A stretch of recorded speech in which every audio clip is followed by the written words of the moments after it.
नमस्कार, मी विरंगुळ हास्य योगा मंडळ व बालाजी हास्य योगा मंडळातर्फे महाराजांचं स्वागत करते. आपल्याला ते हास्याचं महत्त्व सांगा. हास्याचं महत्त्व काय आहे सर? स्वामी महाराज जयराम स्वामी मठ वडगाव.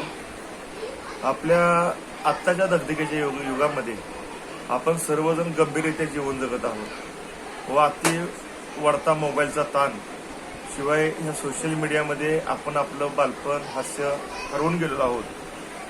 आनंदाची डोही आनंद तरंग जगद्गुरू तुकाराम महाराज सांगतात की जीवनामध्ये आनंद आपल्याला मिळवायचा असेल तर आपल्याला आनंद लुटला पाहिजे, मग नामस्मरणात असून जीवनामध्ये हसलं पाहिजे. जी लोक हसत आहेत त्याला कॅमेरामन सांगतो जरा तुम्ही हसा, पण हसल्याशिवाय लग्नामध्ये सुद्धा फोटो येत नाही. ज्या दिवशी स्वतःचं लग्न जरी असलं तरी कॅमेरामॅनला सांगावं लागतं तुम्ही हसा. ह्याच्यासारखा मोठा विनोद ह्या जगाच्या पाठी कुठला नाही. त्यासाठी लहानपणीपासून मरेपर्यंत जीवन जर अतिशय चांगलं जीवन जगायचं असेल तर हसलं पाहिजे.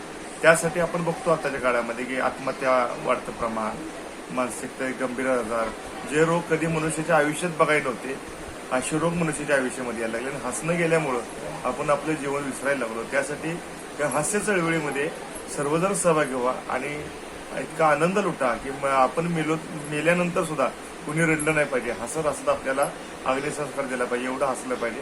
आणि हसण्यासारखं सुख नाही, एवढं बोलतो रामकृष्ण. धन्यवाद. मी तुमचा विरंगुळ हास्य योगा मंडळ आणि बालाजी हास्य योगा मंडळातर्फे अलिबागतर्फे मी तुम्हाला धन्यवाद देते.